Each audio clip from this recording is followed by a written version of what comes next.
ఈ బిర్యానీ అంటే మా కోనసీమలు పడి చచ్చిపోతారండి బాబు. ఈ బిర్యానీ తినడం కోసం ఎంత దూరం నుంచి అయినా సరే, ఫ్యామిలీ దగ్గర నుంచి మొదలు పెడితే ఫ్రెండ్స్ అయినా, పిల్లలైనా, పెద్దలైనా, ఆఖరికి పొండు ముసలోళ్ళైనా సరే ఈ బిర్యానీ కోసం లగెత్తుతారంటే అర్థం చేసుకోండి.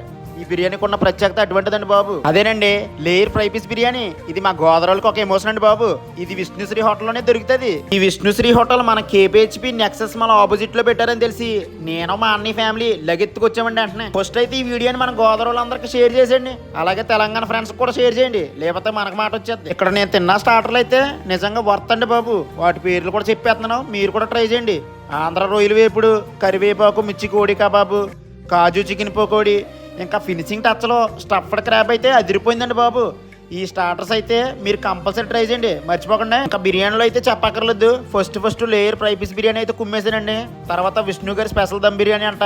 ఇది మాత్రం నాకు చాలా బాగా నచ్చిందండి. ఈ విష్ణు గారి దమ్ బిర్యానీ అయితే నిజంగా వర్త్ వర్త్. ఇంకా ప్రాన్స్ ఫ్రై పీస్ పలావ్ చూసారా, ఆ రొయ్యలు చూస్తుంటేనే నోరు లాగేస్తుందండి బాబు. అలా ఉడకాలి రొయ్యే, అప్పుడే మంచి టేస్ట్ వస్తుంది.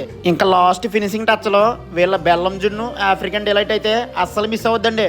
ఎందుకంటే ఒకసారి టేస్ట్ చేశారంటే పార్సిల్ కూడా పట్టుకెళ్ళిపోతారండి బాబు. అంత డెలిషియస్ గా ఉన్నాయి. ఇంకెందుకు లేట్ అండి బాబు, అర్జెంటుగా విష్ణుశ్రీ హోటల్ పరిగెట్టండి.